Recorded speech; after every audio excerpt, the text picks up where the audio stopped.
Good morning po! Kita niyo po itong gabi. First time ko po magluluto. Ito muna natin ang gabi. Baka po ito'y Makati. Ayak po yung Makati ng todo.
Ito na guys yung niluluto kong gabi, laing.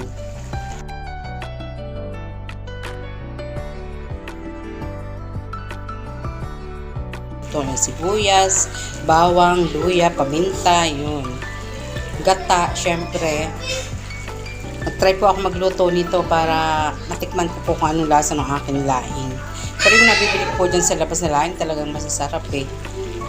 Second time ko po magluto ng laing. Nung una po, ang gawa ko sa laing, sabi nung nagturo sa akin, huwag ko raw pong hahaluin. Ang ginawa ko po, hindi ko nga po hinalo. Ang nangyari po, nasunog po yung ilalim. O, di ngayon po, meron na po akong ideya. Kaya second time ko po ngayon, kaya tinaray ko po uli para malaman natin kung ako'y marunong na magluto ng laing. Sige po guys, maya-maya po ito luto na. Ang sabi nila, huwag daw pong haluin, kaya hindi ko na po hinalo. Hininaan ko lang po yung apoy, nasa low heat lang po. Ayan, pag ito po ay medyo konti na ang sabaw, saka po natin siya hahaluin. Ang gusto ko po kasi dito yung halos wala na po siyang sabaw. Para nanonood po talaga yung lasa dun sa sa dahon. Tsaka dun po sa kanyang ano tawag dun? Stem. Yan, hintayin po natin siyang madurog hanggang sa dumapot. Takpan na po uli natin muna. Mamaya po natin siya babalikan.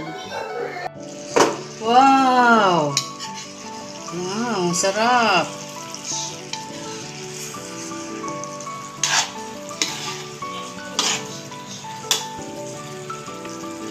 Okay na po siya. Okay na po, takpan na po natin. Okay na po siya.